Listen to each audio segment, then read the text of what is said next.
Life is full of unanswered questions. Are human beings inherently good or evil? What is the meaning of life? Why does my cat only ever get the zoomies at 3 in the morning? But perhaps, above anything else, what is my team doing, bro? Order in the court. Your Honor, I must confess, I do occasionally succumb to flaming my team after a bad loss. On more than one instance, I have been the perpetrator in typing tank diff in the all chat after my Reinhardt spent the whole game feeding. I have made jokes about my supports not having their monitor on after they don't heal me when I'm standing right in front of them. Separately, I admit to the court that I spammed what a save as much as possible after scoring an overtime goal. But I swear they were toxic first. And yes, I did type GGEZ after a close match, but only because my opponents were all using shotguns the whole time and are probably better than me. Guilty! Mods, turn him into a frog.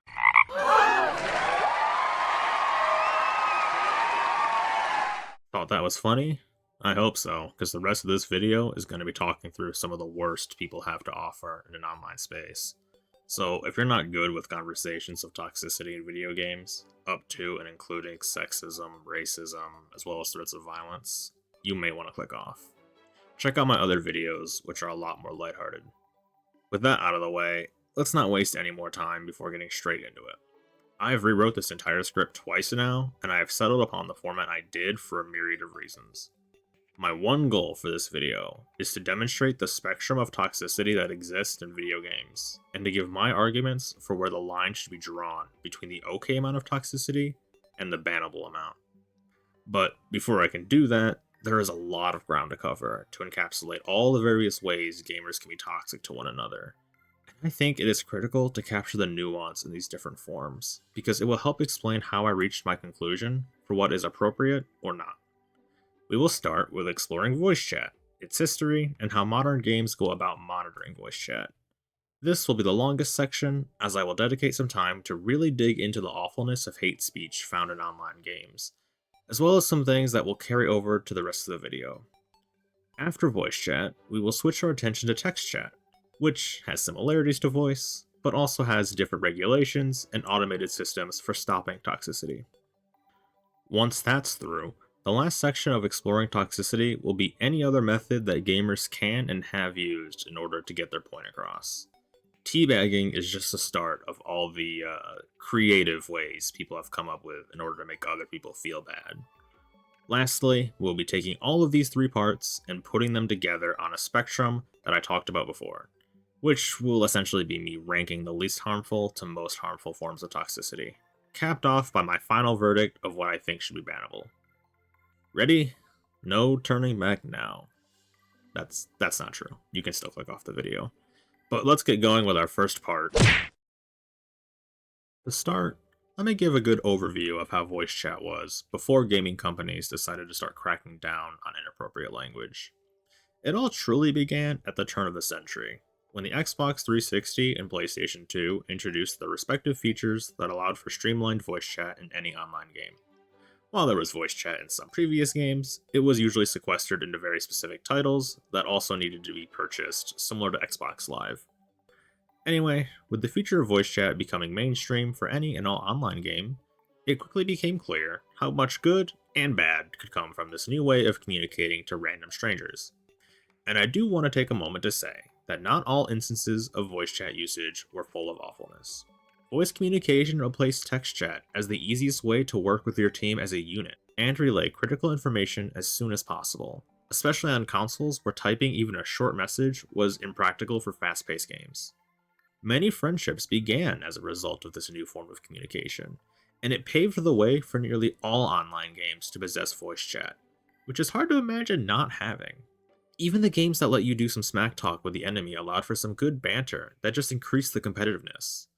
And though people would use this breakout feature for truly terrible things, it doesn't take away from how critical voice chat was for the progression of all games. Just because the technology could be used for dark purposes, doesn't mean the technology itself is not good. With that said, The most notable early hubs for voice chat to see toxic behavior were Call of Duty games, as well as Halo games, with Halo 2 being the most commonly mentioned one. Furthermore, early Valve titles, such as Counter-Strike and Team Fortress 2, were also places where the voice chat could and often did get out of control. There are plenty more examples I could mention, but I'm less interested in the where and more into the what. Unfortunately, that what includes many colorful things I cannot repeat without probably getting my channel sent to the grave. The main idea is that there was zero moderation, meaning you could get away with anything. And that's exactly what happened. Racism, sexism, homophobia, threats of violence, threats of procreation with parents. If you can think it, it was probably said at some point. Sure, some people would limit themselves to only saying mild curse words, but until someone actually spoke, you had no idea what might come next. And of course, this wasn't limited to talk between opponents. Your own teammates could turn on you if they deemed you to be the next outlet for their rage. This is where the deep analysis of hate speech in voice chat begins. You have been warned. I debated on how important dissecting this would be for the purposes of the video, but I think it is crucial to understand why this language is deserving of a straight ban no matter the context. Most people are aware of the phenomenon where when someone hears the slightest hint of a woman's voice on comms, they instantly devolve into absolute morons who start making incredibly sexist comments of all flavors. Not even mad that we're Your gonna body, lose this. my choice. Remember, your body, my choice. You are not leaving this game till we say! I'm so dead right now. Your body, my choice. You're gonna be our slave.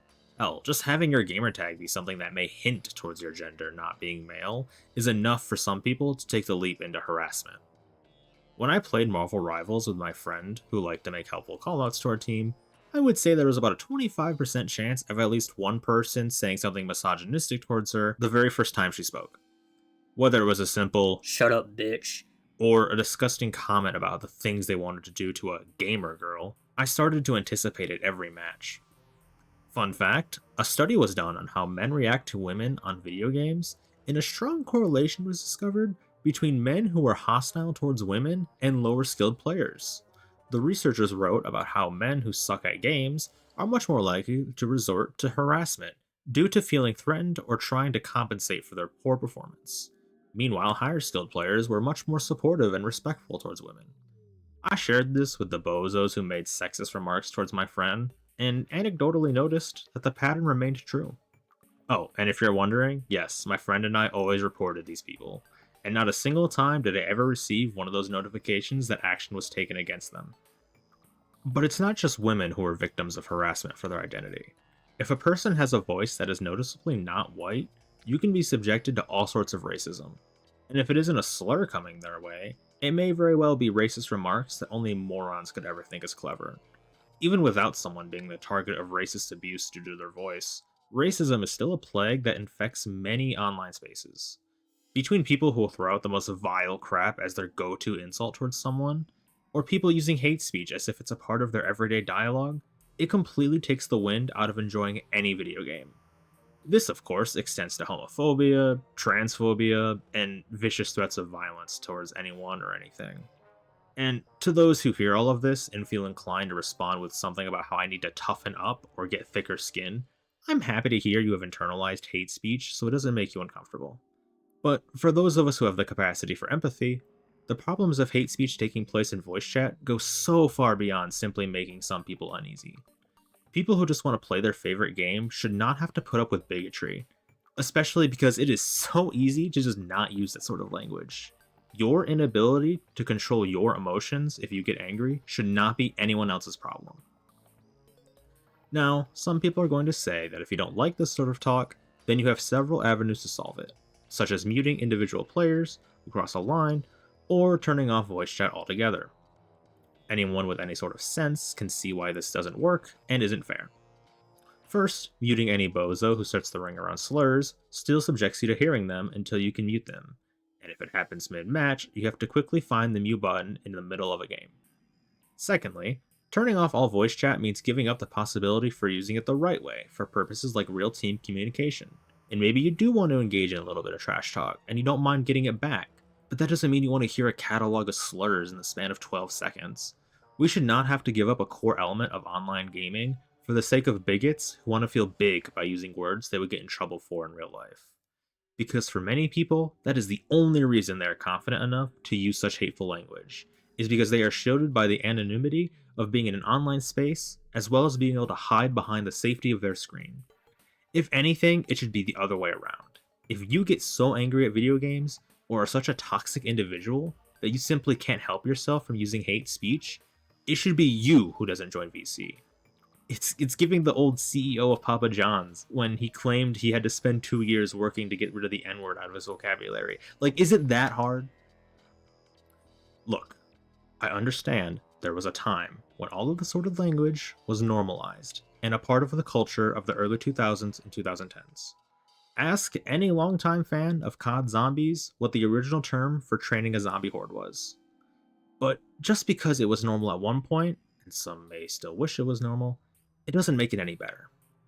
Just like everything else in the world that has aged poorly, if you can reminisce on parts of the past that people today agree was harmful, you were never a victim of it, but either a perpetrator at worst or a bystander at best. This is not an attack by any means, but a plea to understand that the old adage about sticks and stones is false.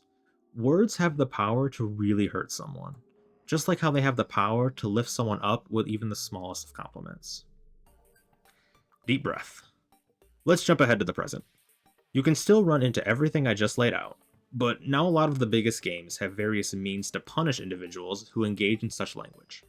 The methods for this have grown as technology was designed specifically for it, such as many games like Call of Duty or Overwatch recording voice chat so that any report will have proof with it.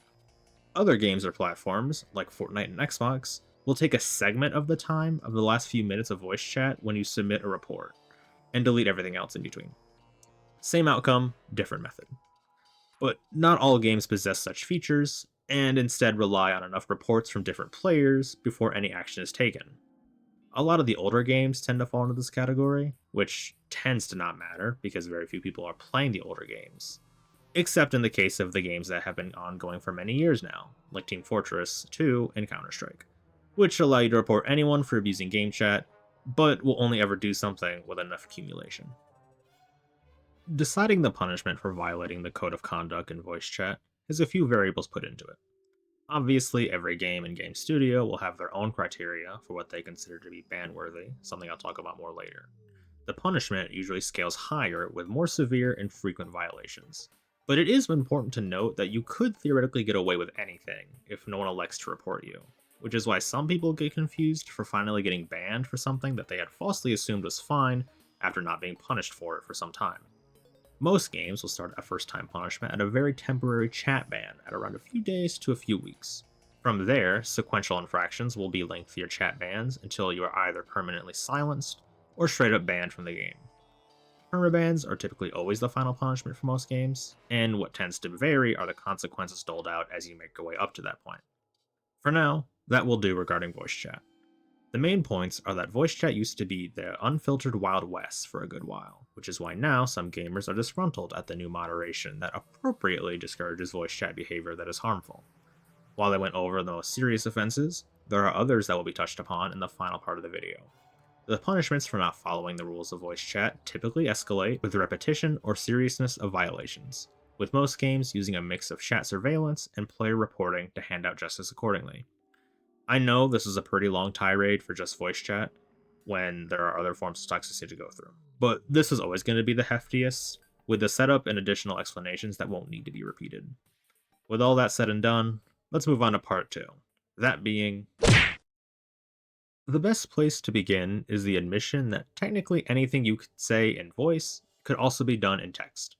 Though it can never be worse, because I've never had someone use text chat loud enough to make my ears ring. That being said, there are some differences between the mediums, such as how you can normally only use voice chat to talk with enemies at specific points, whereas text chat is available to send your messages to the entire match lobby at any point. Like I mentioned earlier, this still has limitations, because unless you elect to be AFK so you can type an essay to someone mid-match, you can't exactly use text chat as liberally as VC. Perhaps the only advantage text chat has is when a game has quick chat, or callouts that get put into the text chat, though these will never be anywhere close to being toxic as they were made by the game creators. That doesn't mean you can't use them in a toxic manner, of course, but you're not going to have a quick chat that tells someone to commit Lego step. Text chat predates voice as the most commonly used method of communicating with others online. And though it could be used for toxic means, there's a pretty obvious advantage to text chat in regards to combating unwanted language. The receipts are way easier to take action upon. Modern games have to record voice chat in order to have any evidence of wrongdoing, but obviously once you type something in a game, it's already cemented as evidence. Separately, any game with a text chat has the option to include filters that will censor particular words or phrases in order to keep the text chat from being abused. I have more to say on this later, but for now I will note that there is a lot of variation in what game companies decide to censor, and there are plenty of ways you can typically bypass this filter. In any case, the rules for voice usually and should be the same for text chat. Type in a slur? Ban. Type in something sexist because you think one of your teammates might not be a man? Ban. Even that little 3-letter string that people think is so innocuous? Ban. And just like how if you get a chat ban for saying something stupid in voice, if you get punished for something that you typed out, you will be banned in all forms of potential communication until the restriction is lifted. Repeat violations for text chat bans may not be as severe as voice, but they do tend to lead to the same place, which is a permaban. That's about it for text chat. I told you it was going to be shorter. But before I can construct the spectrum of toxicity, there's one more part to get to. That is, everything that players can do in order to push toxicity outside of VC and text. In short, some of you may be wondering how anything close to hate speech could be emulated in a game outside of the chats. And, well, nothing can really. But there are some hot button issues I've seen recently, and since this is a video discussing the variations of toxicity, it would be wrong to not run through some of the interesting cases that typically don't see bans, but still cause grief for certain individuals. We'll start with one that I think is more silly than harmful, but still can be abused, that being using character quips in ways that are not intended. There aren't many games that have unlockable voice lines, and the ones that do typically don't have problems. In fact, the only example I know off the top of my head is Overwatch, because of how you can spam voice lines, which is helpful for those who don't know what it means to be funny. And they say, some lines can be combined to make peculiar statements. would you like to see my cum? And one or two have been used in a way that were problematic enough that the developers were forced to change/remove it, such as Reaper's Halloween quip, You're black. Or the new Hero Domina's line, which sounds real bad if you cut it off right. Shall we negotiate? From there, we have particular gestures that are a result of character models performing certain actions. The worst offender has somehow had multiple instances of it happening, that being a whip emote used in a racist manner. Anyone who remembers the March Through Time incident in Fortnite will know just how bad it got. And now Marvel Rivals did the same thing, introducing a whip emote during Black History Month. Though, honestly, I'm not shocked when this is how they attempt feminism. Be wise not to underestimate us. But they will. They always do.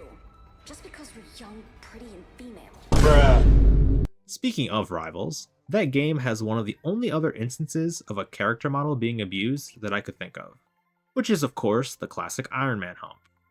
Funny for about 3 seconds the first time you see it, I have witnessed more than one instance of bozos hearing a woman on comms and then harassing them by doing exactly this. Nice. Come back here, bitch. Nice. Come back here. Come back here, bitch. Come back here, bitch. We're raping you. Next in-game action is probably the most obvious one, griefing your team. Now these are absolutely bannable. For some games, that means team killing, something that can be done in various ways, depending on the game. Strategy shooters will allow a few team kills before either activating reverse friendly fire, or an immediate kick from the match plus a temp ban. Other games, like hero shooters, may not have regular friendly fire enabled, but specific abilities that have potential for getting one or more teammates killed.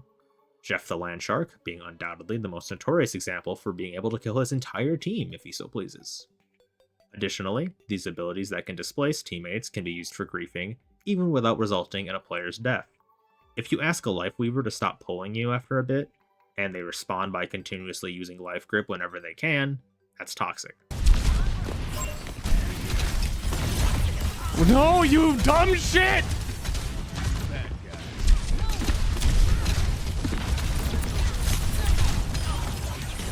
Please stop pulling me.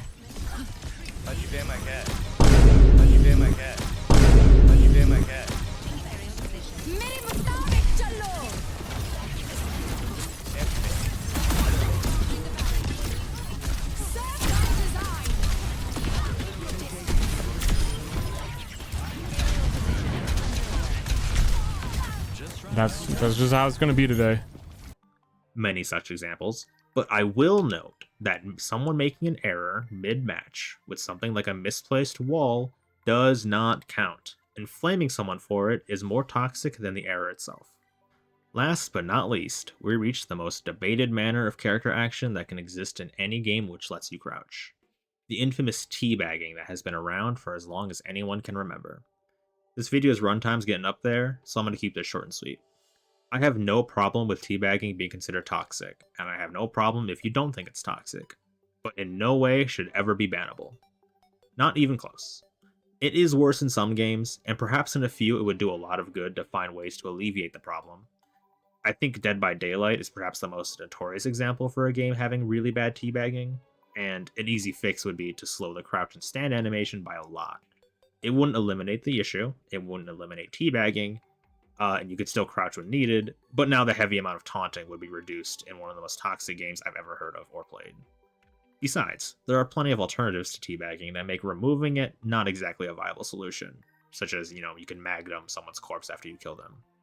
My only genuine issue with teabagging is the name, though I don't have a good alternative for it, besides maybe crouch spamming, but that doesn't have the same sort of zing with it. That all about covers the most common forms of toxicity, with a few more niche ones that will be brought up momentarily. Now, without any further ado, let me reveal the Valander spectrum of toxicity. Ta-da! To begin, I will explain the various sections and help y'all understand the nuances of certain pieces. First, you will probably see the areas in color, which start at Banter and steadily rise in toxicity amounts, which culminates in toxicity beyond redemption. These sections correspond to the level of punishment that in most circumstances fit the crime, with anything classified as Banter never warranting consequence, to the other end, with anything in the red zone being an automatic life sentence away from the game. The areas in between have the most nuance for punishment, which is why you see these two sections sharing the same consequence threshold. This gray area is shaped by circumstance and context, such as how someone shouting in voice chat can be funny in some cases, but non-stop screaming at others warrants a communication ban.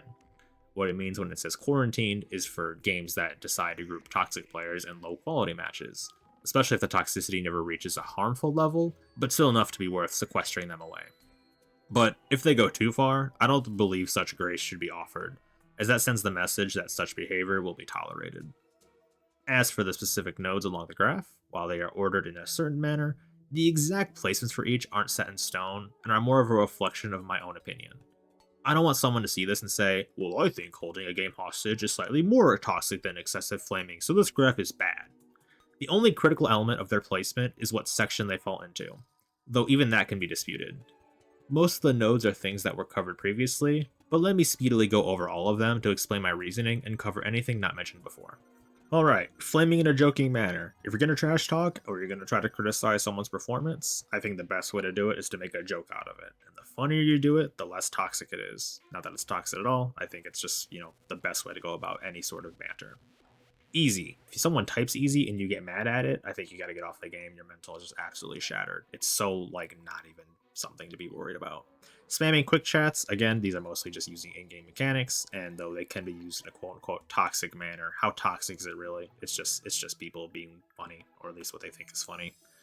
Swearing, this is one I want to talk about a lot, because I know Overwatch is a game that has banned people for typing swears, which is kind of mind-blowing, because, they're not really that bad. You'll see on the far right, I have slurs over there. That's really the only type of quote-unquote cursing. I don't even know if slurs count as cursing. But, there's a clear difference between telling someone, oh, shit, and then, bad, really bad slurs. So, yes, I think swearing is perfectly fine. I don't know why it could ever be bannable. Unless your game is, for children, I really don't understand why swearing is against any sort of code of conduct.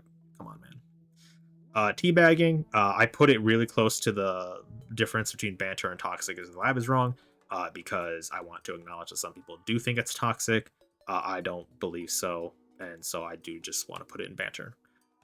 Next section. Toxic for the vibe is wrong. Spamming text chat. If you are not using quick chats and you're actually harassing someone in the text, and I know that's a node later, but I mean just spamming random nonsense, not at anyone directly, but making the text chat very useless. You should get banned for that, even if just slightly. Targeting. This depends, or this can depend on the game you are playing. If you are purposely, like, in a game, if you're purposely just only targeting one person, and you're, like, not following how the game is supposed to be played, it's kind of like griefing, but your teammates typically wouldn't report you because, you know, you're doing it to one person. It varies on the game a lot, but if you play the right game, you know what I'm talking about. Dead by Daylight's kind of another example, though it's more called tunneling, and I think they have ways to disincentivize that. But it can be toxic, but it not always is. Blank diff and you suck. These are just like supposed to encapsulate like the very mild insults that, like, you know, if you're really harping on someone with it, or like the whole team's ganging up on someone, that can be toxic. But if someone just types tank diff, like, you just, come on, man, we really get mad about that. Inappropriate gestures, we went over this. Shouting and screaming, also went over this. Holding a game hostage, we are now in the toxic no matter what. For example, deadlock. If you're about to win the game and you pause right before the game ends and then you hold it there for a while as long as you can, you should get banned for it. Same with, like, Overwatch had to capture the flag. People would get the final flag and then hold on to it without ending the game. That's holding the game hostage. You should get banned for it. Excessive flaming. This is basically what I mentioned earlier, but now it's like, you know, you're really just like harping on one person, or you're ganging up on someone. Like, and if you're just really, really taking it too far with too many insults, like that breaches the barrier between banter and toxicity. Griefing. We already went over griefing for the most part. Text voice harassment. This is basically what I've already said, but, like, you know, this is like taking it to the next level. This could be like close to, like, you know, like, oh, I hear a woman on the chat. I'm not gonna be sexist, but I'm gonna, like, you know, I'm gonna annoy her. I'm gonna be funny about it. Like, no, you will be banned for that, I hope. Team killing, went over it. Rage quitting. If you leave the game out of a sense of, like, frustration or whatever, I guess you get brownie points for taking a step away. But come on, man, really, don't play competitive if you have to leave because you're so mad.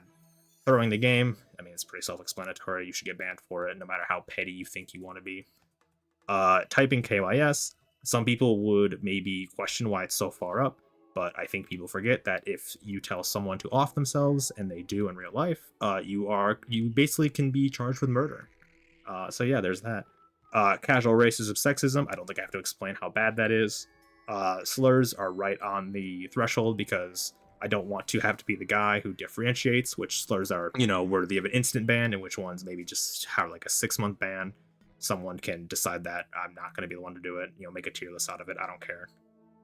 That leads into the worst of the worst, which is cheating, which is, you know, somewhat, I don't want to call it funny because it's not right, but having cheating next to threats of serious violence and hate speech, like, they're not comparable still, but they both warrant permabans without even looking back. It's all just, like, you know, disgusting, and you don't, like, the game will always be better without people who engage in these behaviors. Some final thoughts regarding appropriate punishments for toxicity. Games that opt for communication bans should consider including competitive bans if the game does not have solid methods of communication to teammates, like pings and automatic callouts. That way, the teammates who have the banned player don't have to be too unfairly handicapped for having someone on their team who is serving a punishment. Next, I think any game capable should inform players when they take action against a reported player, as it really helps affirm that reporting isn't a vanity feature and it encourages continuous reports moving forward. And on that note, if someone gets reported for something, it shouldn't just be that player who gets scrutinized. If multiple people are getting nasty with each other in a text chat, but only one person opts to report another player, everyone involved should be liable for punishment, and not just the one guy who got called out to moderation. Lastly, punishments for 2 different types of infractions should still be cumulative. If you abuse someone in voice chat and get banned for it, only later to get on the game again and start griefing teammates, your next ban should be heftier, and not treated as though the griefing was your first strike. You can play dumb all you want, but anyone being toxic knows what they're doing, and there should be no amount of cleverness that allows someone to dodge adequate punishment. And yes, everything in this video doesn't just pertain to player versus player games. Toxicity can exist anywhere, and it should be punished accordingly, no matter the setting. That's all I've got. I initially wanted to have a part to discuss how game devs can create ways to reward players for playing nice in order to help combat toxicity, like the Overwatch endorsement system, but I'm just not going to do it. The last thing I want to say is regarding my own self when it comes to banter and toxicity, because I think, you know, clarity in this case is important. I joked about it in the intro, but I'm not a saint. I have gotten mad playing games, as I am an extremely competitive person and I don't like to lose. Is that wrong? I personally don't think so. Honestly, if I'm playing ranked games, I would rather have teammates who feel the same way, because I want my teammates to also want to win. Obviously, if it's casual or not a player versus player game, getting mad is a touch silly, but what really matters is what you do with that anger. I have never started flaming a teammate before the match is over unless I am dead certain a loss is incoming. If a win can still be squeaked out, why would anyone ever think that starting an argument with a teammate will do anything but decrease the odds of making the win come true? Even when the match is over, I almost never say anything unless someone else was already being toxic. Then I am more than happy to return the favor. But no matter what instance I've been, no matter how mad I've gotten, I have never come close to anything past telling someone they suck. Turns out it's really easy to just not be a bigot or even type KYS. The fact that I have never been banned in any game I have ever played ought to be proof enough of that. If you made it to the end of the video, thanks for sticking with it. If you like and subscribe, you will get one get out of ban free card for any game you play. Terms and conditions apply. See ya!